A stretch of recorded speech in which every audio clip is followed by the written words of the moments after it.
Assalamualaikum warahmatullahi wabarakatuh. Selamat pagi, salam sejahtera untuk kita semua. Yang saya cintai mahasiswa-mahasiswi program studi sastra Indonesia, bertemu kembali pada pertemuan 9 pada mata kuliah sintaksis dengan materi kalimat tunggal. Yang akan kita bahas adalah tentang pengertian kalimat tunggal dan jenis-jenis kalimat tunggal. Apa sih kalimat tunggal itu? Jadi, berdasarkan bentuknya, kalimat dapat dikelompokkan atas dua jenis, yaitu kalimat tunggal dan kalimat majemuk.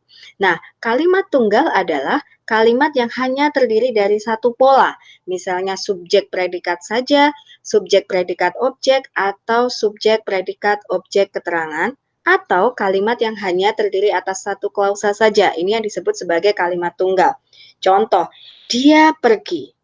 Nah, ini kita lihat susunannya apa? Ada subjek, ada predikat. Kemudian diakhiri tanda titik. Nah, ini yang disebut sebagai kalimat tunggal. Hanya berpola subjek, predikat. Yang kedua, dia melempar mangga. Subjeknya adalah dia, kemudian melempar adalah sebagai verba, kemudian mangga adalah objek. Kemudian ada kalimat Ahmad pergi ke pasar kemarin sore. Subjeknya adalah Ahmad, kemudian pergi sebagai verba, ke pasar kemarin sore ini adalah sebagai keterangan. Nah, inilah ya. Ini yang disebut sebagai kalimat tunggal. Jenis kalimat tunggal itu ada kalimat nominal, ada verbal, adjektival, dan kalimat preposisional. Kita bahas satu-satu. Kalimat nominal adalah kalimat tunggal yang predikatnya berupa kata benda. Misalnya gini, saya bilang, saya adalah seorang dosen. Nah, seorang dosen itu kan predikatnya berupa kata benda, maka ini disebut sebagai kalimat nominal. Kemudian yang kedua adalah kalimat verbal. Ini jika kalimat tunggal tersebut dibentuk dari kata kerja, artinya di dalam kalimat itu ada verbanya atau ada predikatnya berupa verba.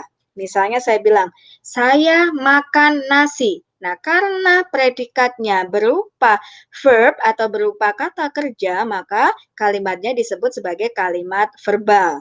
Kemudian ada namanya kalimat adjektival, misalnya kalimat tunggal yang predikatnya kata sifat.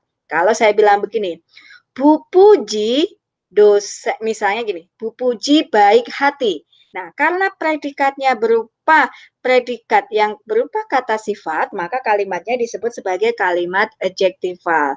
Kemudian ada namanya kalimat preposisional. Nah, ini adalah kalimat tunggal yang predikatnya dari kata depan. Misalnya, mereka di ruangan. Subjeknya adalah mereka, predikatnya di ruangan. Nah, karena predikatnya ada kata preposisi di, maka kalimatnya disebut sebagai kalimat preposisional.